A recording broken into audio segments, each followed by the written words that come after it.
بسم الله الرحمن الرحيم. الحمد لله رب العالمين، وبه نستعين، نحمده ونستعينه ونستنصره. أشهد أن لا إله إلا الله وحده لا شريك له، له الملك وله الحمد وهو على كل شيء قدير. وأشهد أن محمدًا عبده ورسوله. فنصلي ونسلم ونبارك على سيدنا وعظيمنا وحبيب قلوبنا النبي الكريم الصادق الأمين محمد المصطفى، وعلى أهل بيته الطيبين الطاهرين وأصحابه الغر الميامين. ربنا لا تزغ قلوبنا بعد إذ هديتنا وهب لنا من لدنك رحمة إنك أنت الوهاب. أما بعد، قال علي: وإن من أسخف الحالات الولاة عند الصالح الناس أن يظن بهم حب الفخر ويوضع أمرهم على الكبر، وقد كرهت أن يكون جال في ظنكم أني أحب الإطراء واستمع الثناء، ولست بحمد الله كذلك. ولو كنت أحب أن يقال ذلك لتركته انحطاطا لله سبحانه عن تناول ما هو أحق به من العظمة والكبرياء. وربما استحلى الناس الثناء بعد البلاء،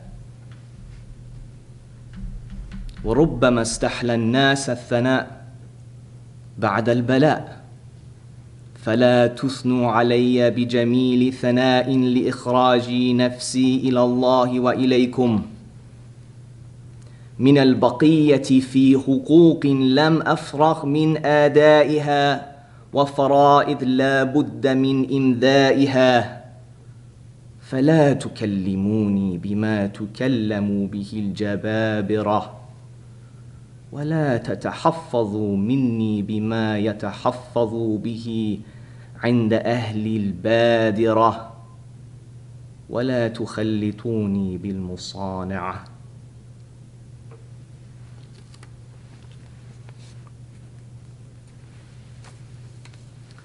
I begin this khutbah with just but a piece of the eloquence of Ali ibn Abi Talib, one of the great students of our Prophet ﷺ. You may remember in the late summer or early fall, I delivered a sermon in which I spoke to you about a khutbah that Ali gave, which spoke about the rights of the governor over the governed and vice versa. And in short, some of the points that Ali raised in this sermon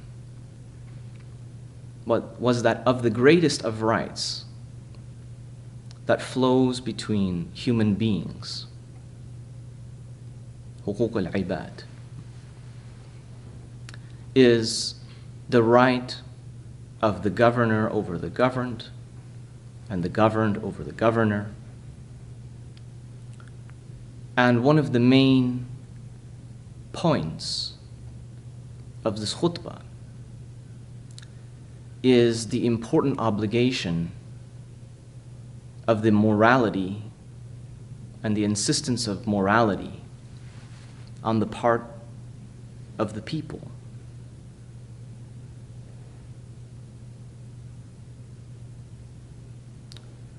And so he gives this khutbah. And if you go back and hear this khutbah, you will understand that it is incredibly ahead of its time, unbelievably eloquent, and is hard to forget. If you think about the khutbah, you will continue to think about the khutbah probably for the rest of your life. The preciseness and the timelessness of this khutbah. What then happens is a very interesting thing. Following this khutbah, there's another text that says that someone is very moved. I'm using this word. But in any case, in response to the khutbah, this man stands and uses flowery language and goes on and on about Ali's merits, or uses flattery and speaks of him as though a king, and promises to obey and to listen to everything that Ali says, as if this was a type of chiding that Ali has now given to his subjects, the way that a king would address his court, and the court then stands and reaffirms the greatness of the king. And it is in this vein that Ali responds. He says to all that are there listening,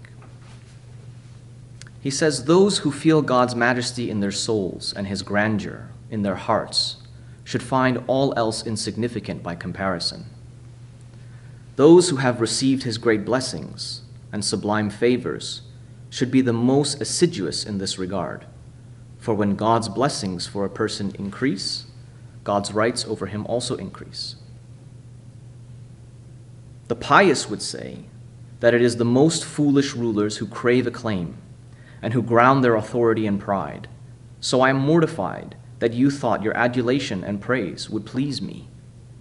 But by God's grace, I am not that man. Even if I had relished that kind of speech, I would have set it aside in submission to God, not daring to stretch my hand toward the greatness and glory of which he is far worthier than I." I'll return to the rest of the khutbah. I've only read a bit there, some of what I just recited in Arabic. But before we get there, I want to bring us back to our present. We have all been watching very carefully and nervously as the incoming Trump administration starts to roll out its nominations for his cabinet. And the selections have been truly appalling. Now, we're going to set aside the Democrats for a moment, because as I say that, it pops into my mind as well.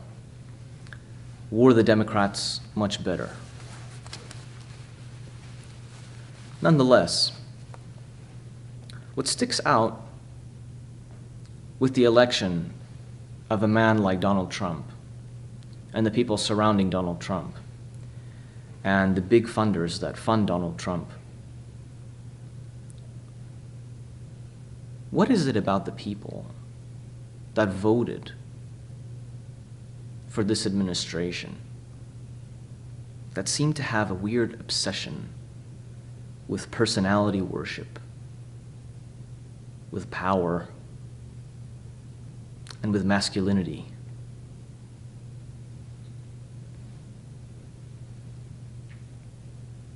Masculinity, a strange concept, a very strange concept in the modern age, and one that has been toiled with and deconstructed a lot. And we can see this if we again resort back to history. What things make somebody masculine? And by masculine, we mean heroic, chivalrous, At least I mean that. But nonetheless, it had that connotation, and it is now brought into our modern age, and it is transformed. In all of this mess, I turn to a few books to try to understand the history of power, personality worship, and masculinity. And I came upon a book called On Kings. This is On Kings. It is written by two anthropologists, Marshall Solins, who was the professor or the teacher of David Graeber, the late David Graeber. And in it, there was a significant amount of information and observations about kings that I thought were very pertinent. And I'll just share with you two very small selections. One of the observations that they make, a conclusory kind of statement that they make after engaging their observations, they say that kings are imitations of gods rather than gods of kings. They say, in the course of human history, royal power has been derivative of and dependent on divine power. What usually passes for the divinization of human rulers is best described historically as the humanization of God. Further, they say, even when kings are deposed, the legal and political framework of monarchy tends to live on, as evidenced in the fact that all modern states are founded on the curious and contradictory principle of popular sovereignty, that the power once held by kings still exists, just now displaced on an entity called the people. Very amazing and astute conclusions made by these authors. And it makes one think and wonder about this popular sovereignty and who does it consist of and what are the values of the people that make up that sovereignty.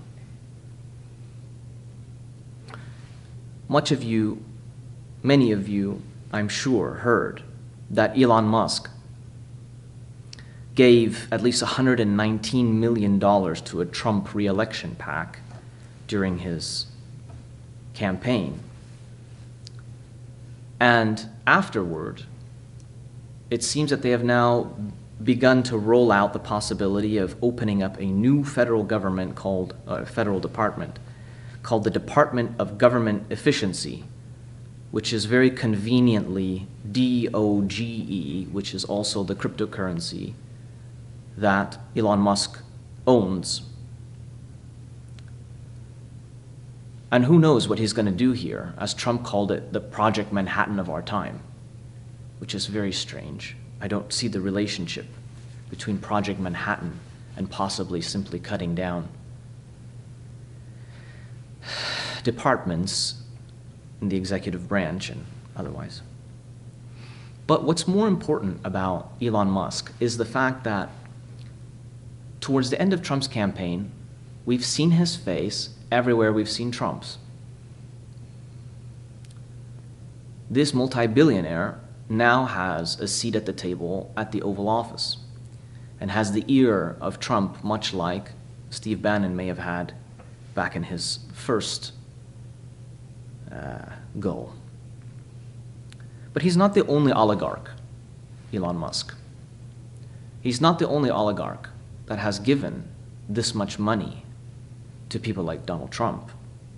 Take Timothy Mellon, for example, who is an heir to a generational family fortune. The family is worth about $14 billion. They say that he's probably around $4 billion. This Timothy Mellon gave $165 million to the Trump PAC. Yes, that's more than Elon Musk gave. Fortune reports that about 100 years ago, the Mellon family was heavily involved in American politics. Mellon's grandfather, Andrew, was Treasury Secretary from 1921 to 1932. In that role, he cut taxes for America's wealthiest and successfully campaigned to remove any estate taxes so that he could leave his fortune to his heirs. Prior to his time in the public sector, the elder Mellon made his money in banking, industrials, and investing in the early stages of companies. So this oligarchical representation goes back a long time. But the power of the oligarchy has grown. And it's not just Trump that benefits from the oligarchs. The Democrats have as well. It's just that they're more aligned with companies, corporations. So are the Republicans.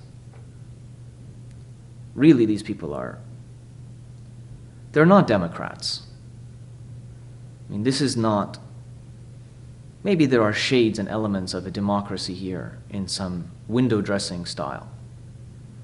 But I think we have to start really examining the truth of what's going on in our American government in hopes to be able to change it for the better.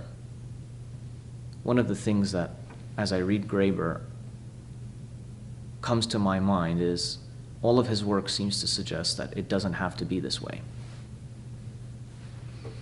Which is amazing because it opens the door to the mind to think and rationalize and to do something that I think modern Muslims and people in general, but us especially, given the tradition that we come from, have lost.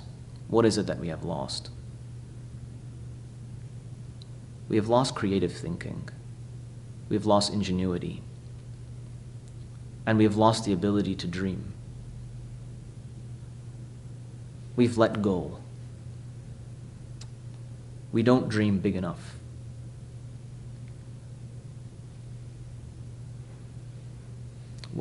This culture, what is so ugly about it? It's interesting that this should all take place in a land being the United States of America,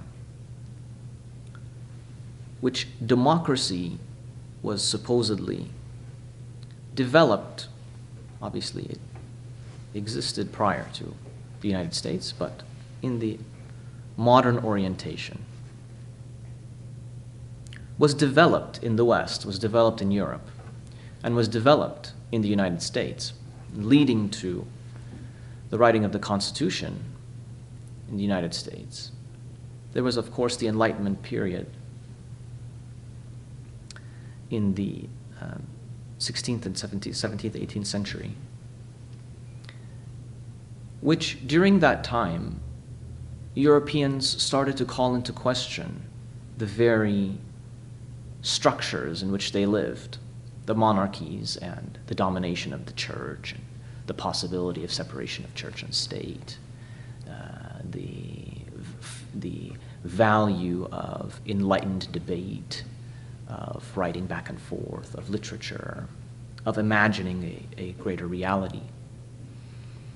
And it led towards our day and age today, where it seems that kings were deposed and the legal political framework of monarchy tends to live on.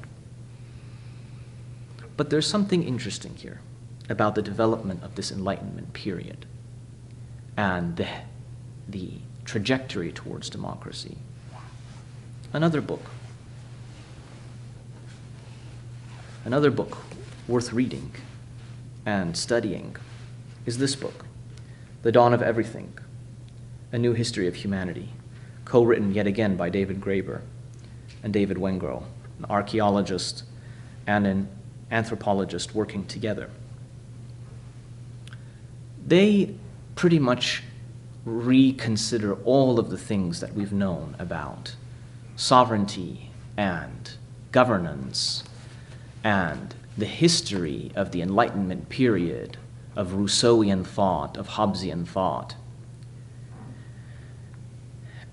And they do so by a focus, at least at the beginning of the book, on an indigenous critique of Europe. And what they posit is the indigenous critique of Europe was one of the primary factors for the trajectory towards Enlightenment democracy and the deposing of monarchs. The modern way that we tend to think about governance, dignity, and freedom, which is completely opposed. It's a total 180 from what people have said for generations within the field. And what they notice is something very interesting. What they notice is that within the logs of the Jesuits who come to the Americas, and the writers of the aristocratic writers, or those who were in the French army, for example, who would go back and write, or they would keep records during their time when they spoke and lived amongst the indigenous tribes and spoke with them and engaged with them. What's interesting is when they returned, these logs and diaries that they had written became very, very popular. And nearly every home in Europe had a copy of these diaries, as it was almost a way of opening the door into what was known as the New World, understanding new cultures. Maybe not necessarily from a point of admiration, even if it's hate reading, but nonetheless, it was something new and entertaining. What scholars have said over time is that from there emerged this literary phenomenon in which great thinkers or political commentators or commentators on life and liberty and inequality would write their thoughts in an adversarial narrative. And the adversarial narrative would often have a European speaking with an indigenous person, a person from the East, from the Middle East, Muslims, Persians. And from the dialogue, they would then not conclude from their own voice, but what scholars have said was, in order to not raise the ire of the political elite, of the church, they would insert their new ideas of critique into the mouths of the non-European, the non-white, and the non-Christian. And that was their way of disseminating this critique into Europe, which then caused this Enlightenment period. So what they're saying is that scholars have been saying that it was Europeans all along. And that is the mainstream understanding. But these authors, Graeber and Wengrow, beg to differ, which is not very far off from our own. Dr. Abul Fadl, who speaks at length about the relationship between the concepts of natural law and its relationship to Islamic law. And what's interesting is, when they did a survey of all of the writings pre-Enlightenment period, or even during the Enlightenment period, there was never any word that was used like égalité or inequality. Inequality was never a word that was a primary structural, a primary concern in the European mind. They were not talking about inequality.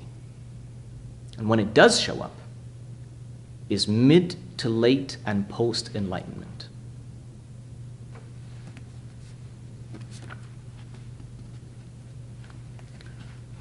Let me give you a small sample of some of these engagements.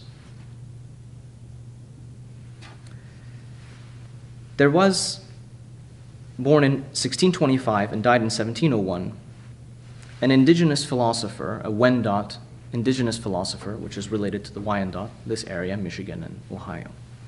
His name was Candiaronk,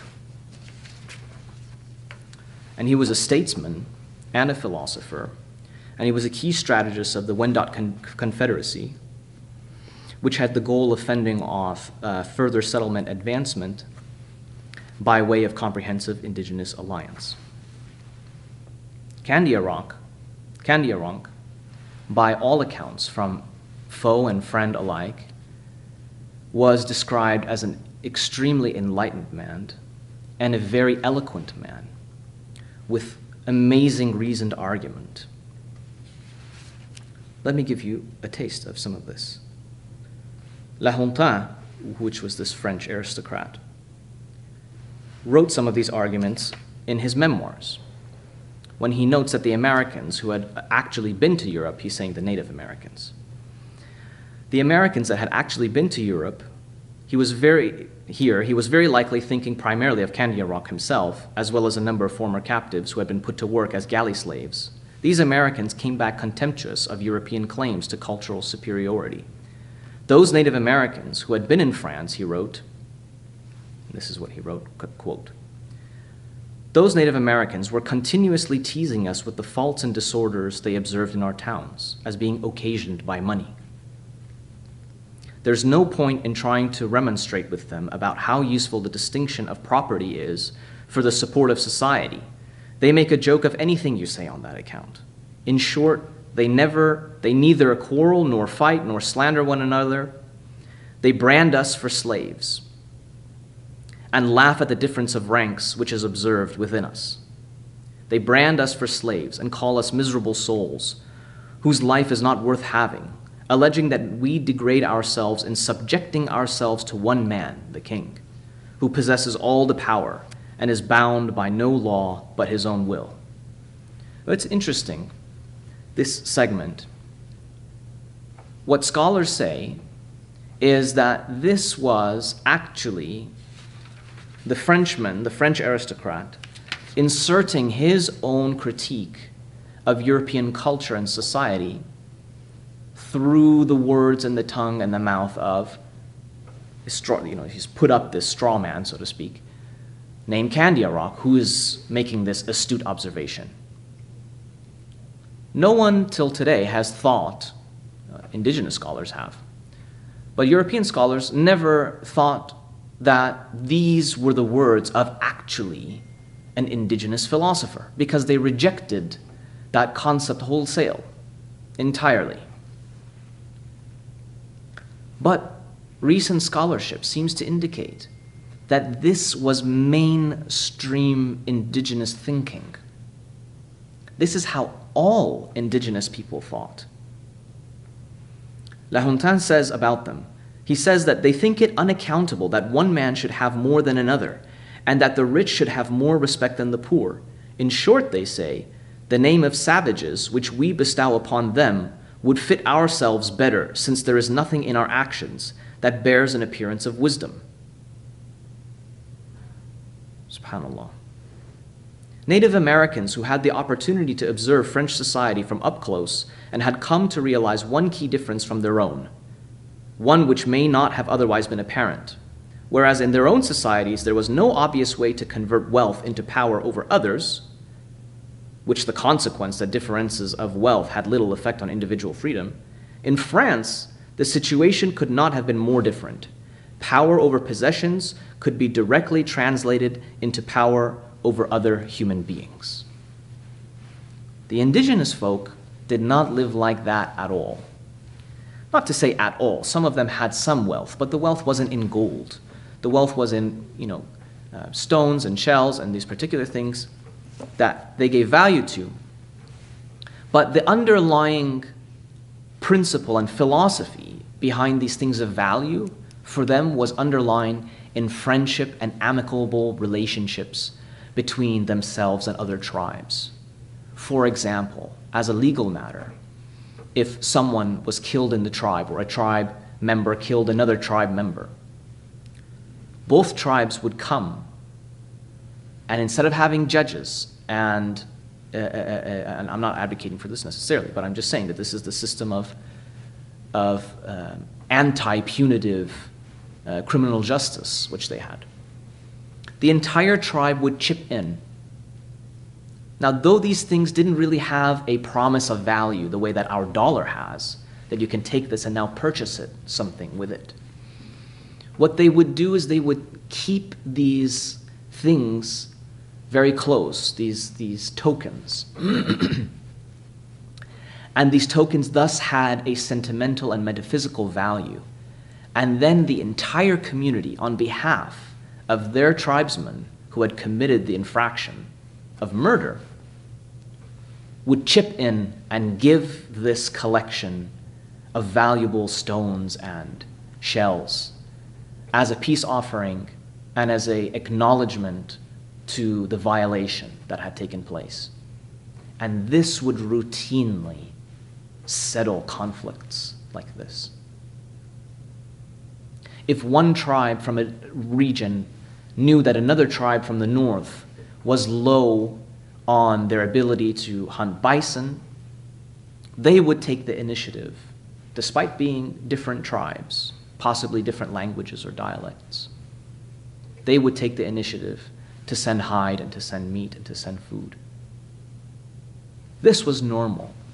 This was the society. And so when they go to Europe and they see people on the street, destitute, alone, homeless, they were very, very harsh in their critique towards the Europeans and said, how disgusting a culture you have. It's taking me everything within me to not give what I had to make as, this prisoner of war slave type figure to go help this person. What is wrong with your society?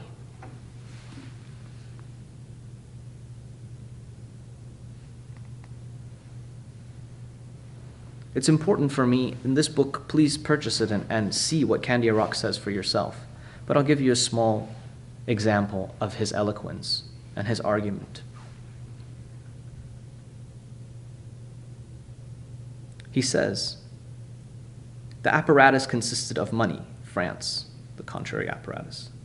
The apparatus consisted of money, property rights, and the resultant pursuit of material self-interest. Here's what Candia Rock says.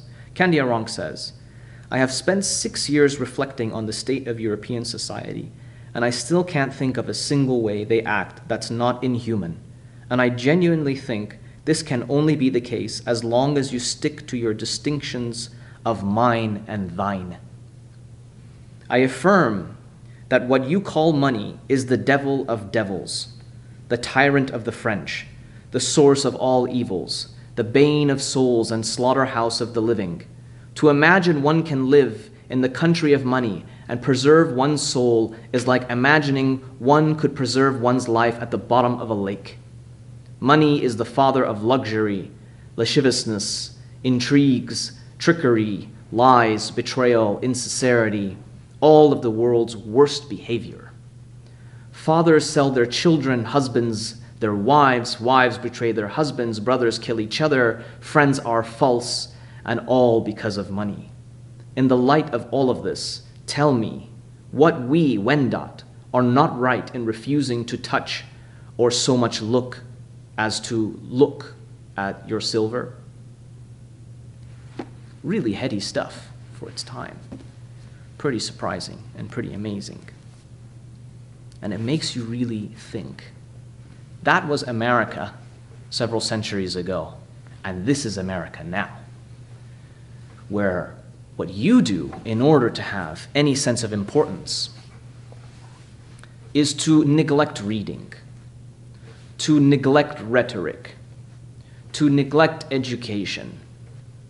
When they ask Donald Trump, do you like the Bible and do you read the Bible and what is one verse from the Bible that's your favorite? He cannot answer. He cannot answer. And yet he is the savior of Christianity in the United States of America. My goodness, have you elected a king or a clown? The power that has now taken shape in this country, as compared to what it was, is nothing short of enlightenment going towards absolute darkness. And what's amazing, and I will tell you about in the second khutbah, is that this type of discourse only reached, the discourse of inequality and the origins of inequality, only reached the mind frame of Europe.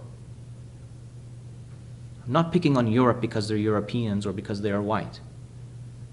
I'm picking on Europe because European whiteness, because it has forced the world by gunpoint to accept that they are better and smarter. They are more cultured, and we are the savage. It didn't enter their mind frame until the 1600s and 1700s at best. But when was it a part of our consciousness as Muslims? Now that is the question. أقول قولي هذا واستغفر الله لي ولكم أسأل الله يستجب لكم. أعوذ بالله من الشيطان الرجيم. بسم الله الرحمن الرحيم. لا إله إلا الله سيدنا محمد رسول الله حقا وصدقا وصلي وسلم على جميع الأنبياء والمرسلين والحمد لله رب العالمين.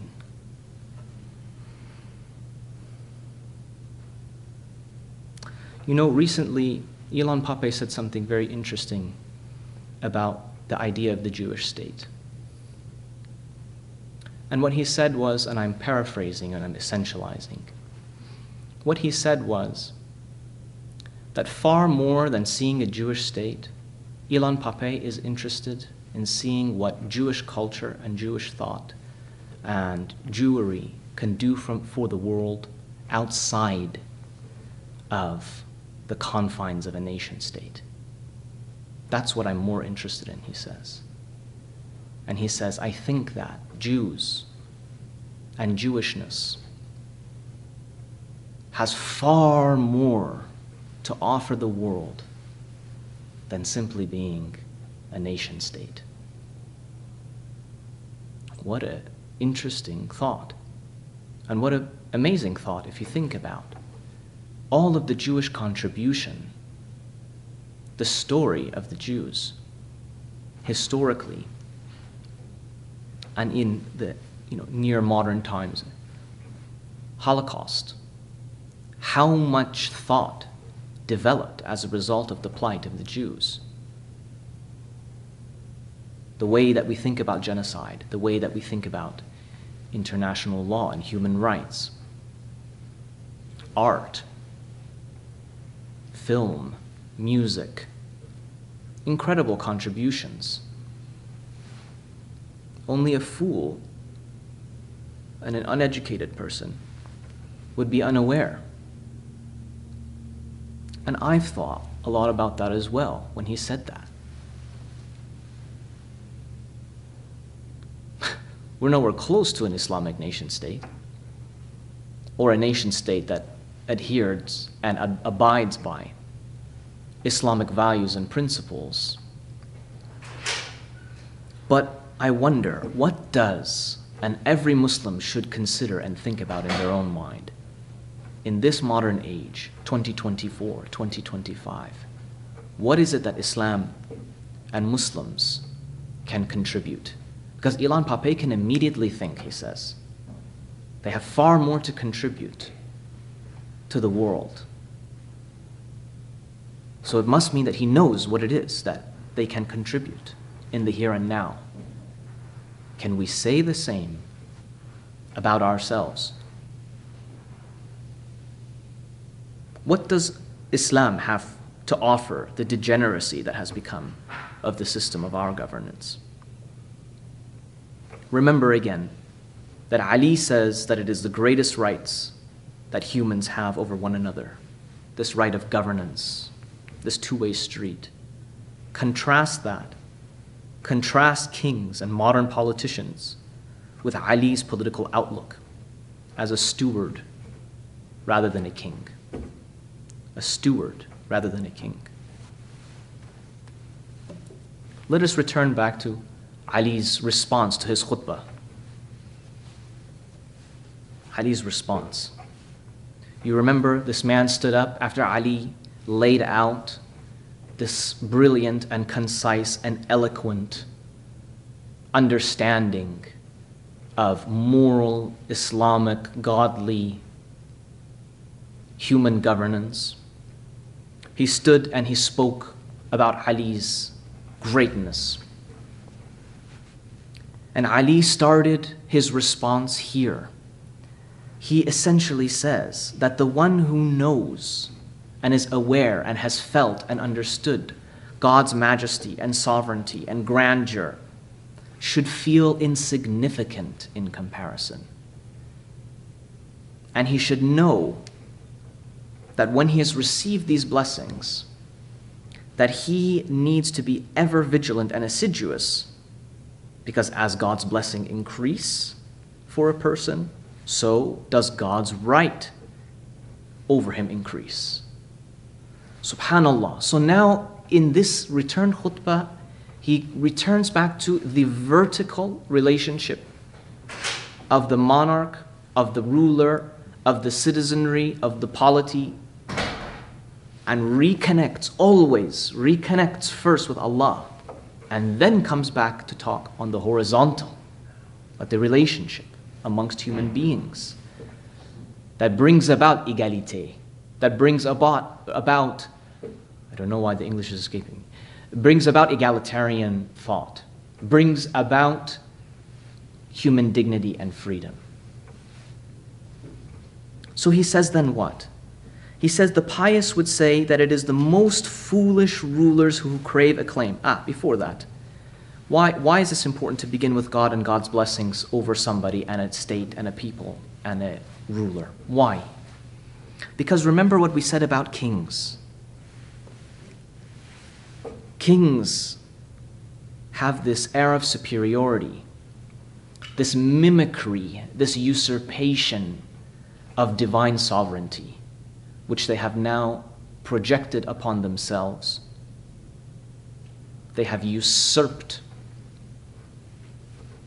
So they couldn't be further from the godly paradigm. They couldn't be further from it. Because Ali says, when someone understands God's majesty, is when they recognize their insignificance in comparison. But if they also recognize the blessing, then they recognize their responsibility. So, do you have time to think about anything other than responsibility? If your concern then is responsibility, anything that comes to obstruct, to inhibit, to hurt, to compromise that great responsibility that is bestowed upon you by the bestower is an absolute red line.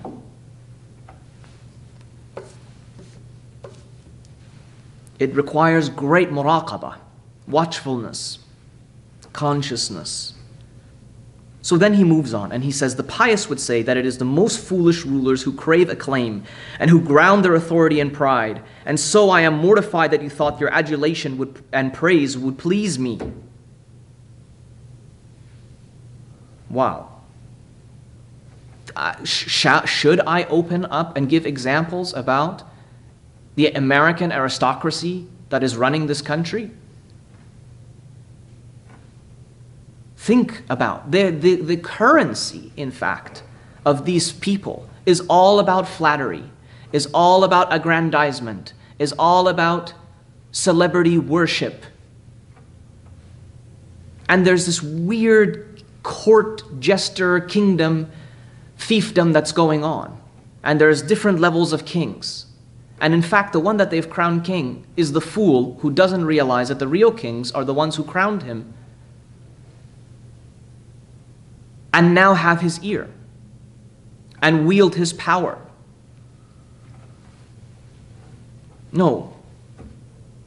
Ali says, don't come towards me with adulation and praise. And I'm mortified that you thought that that would be what would please me. By God's grace, I am not that man. And even if I relish that kind of speech, what would I do?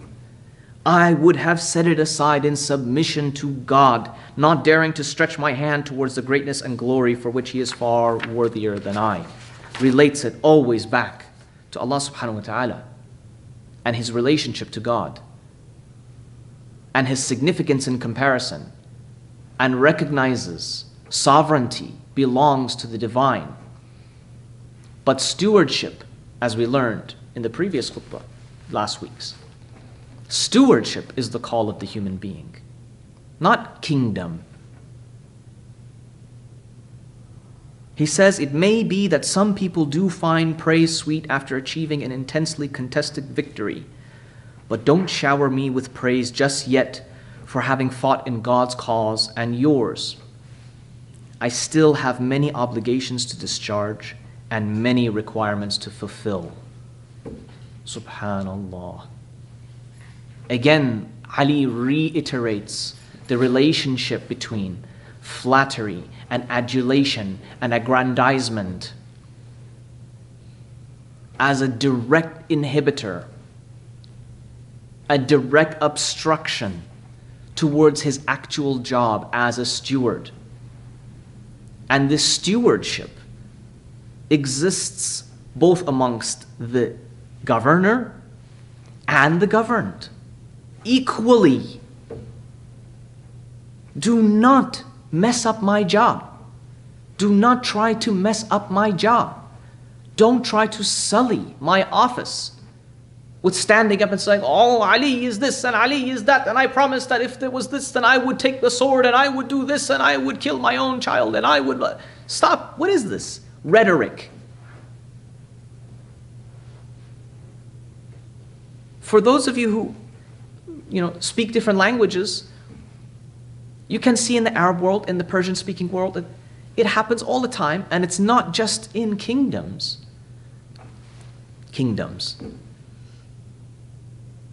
Iran is no different. Iran, the mullah goes up and they do all of the same stuff. Very rarely, like for example Ayatollah Muntaziri, does he actually admonish the crowd and says that this is wrong and don't do this. This neither helps me nor does it help you. And in that moment you recognize that some of these folks read the material and internalized the material. And some of these folks read the material, or perhaps heard the material, and thought it too antiquated. What we need is modern masculinity. Modern masculinity. We don't need indigenous masculinity. We don't need God-like masculinity. We don't need the masculinity of a steward. We need the masculinity of a king. That's what inspires and moves people. Kings. Ali rejects it completely. As a steward, فَلَا تُكَلِّمُونِ بِمَا تُكَلَّمُوا بِهِ الْجَبَابِرَةِ. Don't address me as you would tyrants. And don't be wary of me as those who are quick to anger. And don't try to influence me with flattery. Ali isn't even talking about influencing me with money. He says, don't try to influence me with flattery. Don't even be nice. I'd rather you be not nice, he says, and not get in the way of obstructing and polluting and diluting my ability to discharge the obligations that God has given me as the sovereign to execute upon you.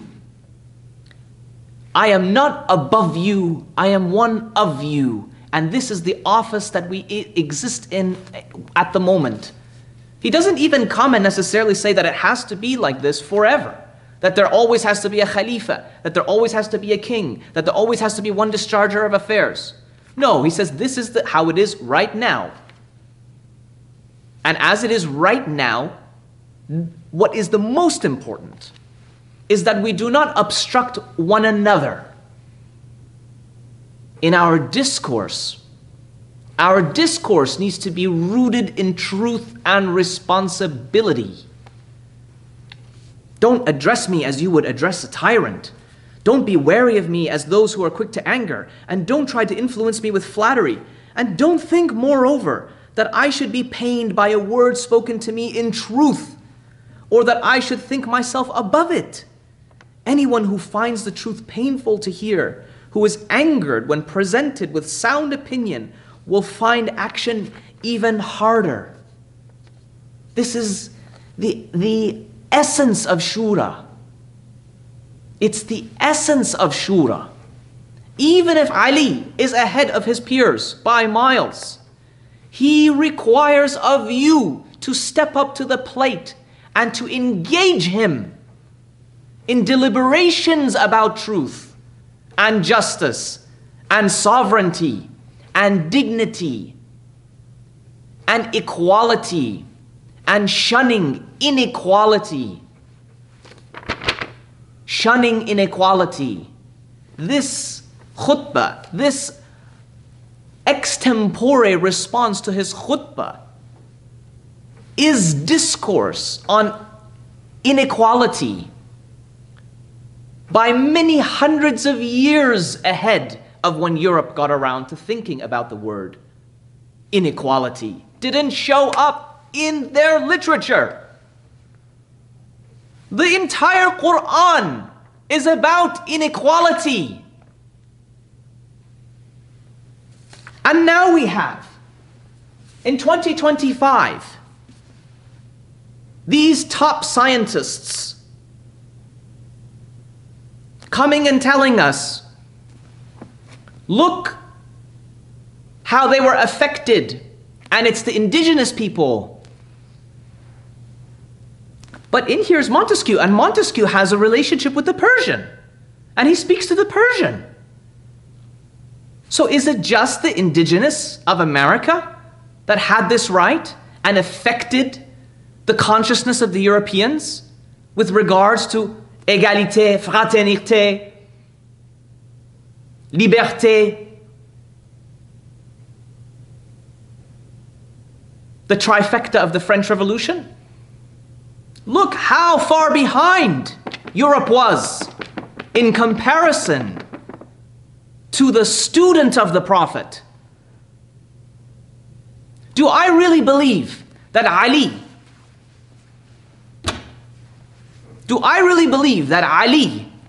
would have shirked his responsibilities and needed to extreme oversight? No, I don't. I do not. But what was Ali doing? He was miles ahead. He was developing a precedent and procedure and was willing to even suggest that he was below the status that he is for the sake of being humble towards the responsibility that Allah subhanahu wa ta'ala has given him as his steward, not as his king, as his steward. A king serves himself. A king rules by fear, by sexual violation, by murder and tyranny, to impose power and project power. And from that, you have bottom feeders. Ali says, no way. We share in this stewardship equal, because there is only one sovereign, and under the sovereign all are equal. Destroyed concepts, notions on égalité, on egalitarianism and the lack thereof. Solved. What you need do is think like some of the indigenous thinkers, Candia Rock, and think, what is money and what is this money doing to my brain and to my culture?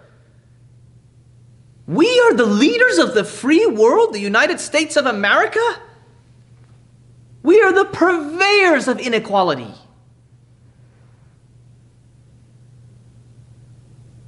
"14 centuries ahead by light years." By light years. And that's why my heart freezes and smashes into small pieces when I hear Ilan Pape say, I can think of how the Jewish world can help change this world for the better, not from the position of a nation state. I too can think how the Muslim world and the Muslim consciousness can fell all of these dictators, can fell all of these kingdoms, and in place of them, not be systems of government that still retain the monarchical, kleptocratic, aristocratic styles of thought.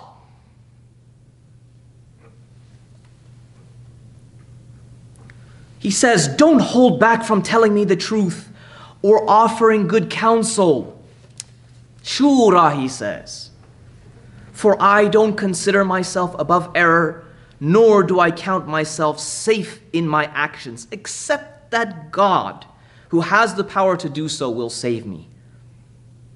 You and I are his slaves and bondsmen. There is no Lord other than he. He owns us. You want to talk about ownership? He owns us more surely than we own ourselves. He brought us out from where we were to a better place, replacing our error with guidance and our blindness with sight. You want to see Ali in action? You want to see Ali in action? He reports that his brother Aqil came to him when Ali was the Khalifa, and he showed him the poverty that his family was enduring. His children were emaciated and sick and different color from their lack of food and health. And he talked about the need for wheat. And in this talk seemed to be this suggestion that Aqil is asking Ali for help from the treasury of the Muslims. He says, by God, I saw Aqil in his dire poverty begging me for a measure of wheat from the treasury, and I saw his children. I saw his children ashen from their destitution, as if their faces had been blackened with indigo. He implored, he insisted, he entreated over and over. And since I listened, he assumed I would sell out my religion and my accountability. He thought I'd be led by his rope and step off my path. I wanted him to understand. I heated an iron bar and brought it close to his body, and he screamed in pain, as if stabbed by the pangs of excruciating illness. May your women mourn you, Aqil, I cried. How do you bawl so from the pain inflicted by an iron that a human has carelessly heated, while you drag me into the fire of wrath stoked by the all-powerful Lord? How is it that you scream from this small injury and think I should not scream from the flames of hell? When Ali at night was working and writing on behalf of the Khilafah, he would light a candle to work by night, and a visitor comes to approach him about an issue. And he says, is this a personal matter, or is this a matter for the Muslims? And this individual says, it's a personal matter. Ali puts out the candle. Ali puts out the candle. He's not ready and prepared for a single drop of a candle paid for by the money of the Muslims to go to waste on a personal matter. His office carries responsibility. His stewardship is purer in power and in light and in influence and in grandiosity than the kingdom of the most beautiful kingdom you can imagine. That, my friends, is the difference. That is your tradition. That is your ethic. That is your prophet and his students. That is your Quran. And that is your religion. Now tell me, how could it be that the Muslim world pays its jizya to Donald Trump and the United States of America? It pays its protection tax in the amount and the currency of Muslim Palestinian blood, Chinese Muslim blood, Indian Muslim blood, Kashmiri Muslim blood, Sudanese Muslim blood, African Muslim blood. The currency of the Muslim world has become blood. At least the currency in the West is stocks and bonds and theft. But the currency of the Muslim world has become murder.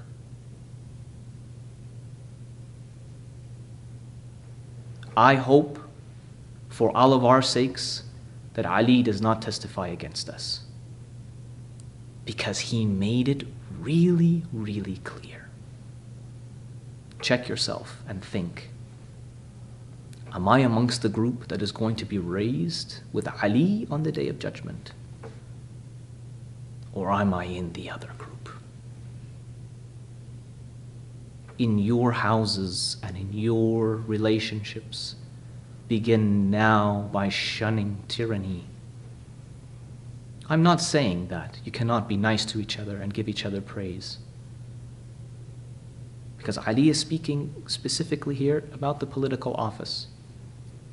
But what you can glean from it in your personal life, do not let it get into your head. Be watchful over your soul and your ego, for one day God may choose you for a position of stewardship above the position that you now have, in daraja, in degree, equal, but on a different plane of degree of responsibility. When Allah blesses you, Ali says, your responsibility increases, but your stewardship remains the same. Be careful, my dear friends, brothers and sisters in faith, and hold steadfast to the rope that Allah has let down through His revelation, that Muhammad and his family, the Ark of Salvation, and his companions, the stars of guidance, have held on to and have given to you. أقول قولي هذا واستغفر الله لي ولكم أسأل الله يستجب لكم. بسم الله الرحمن الرحيم. اللهم صل على محمد وآل محمد. ربنا لا تزغ قلوبنا بعد إذ هديتنا وهب لنا من لدنك رحمة إنك أنت الوهاب. لا إله إلا الله سيدنا محمد رسول الله حقا والصدق وصلي وسلم على جميع الأنبياء والمرسلين والحمد لله رب العالمين وأقم الصلاة.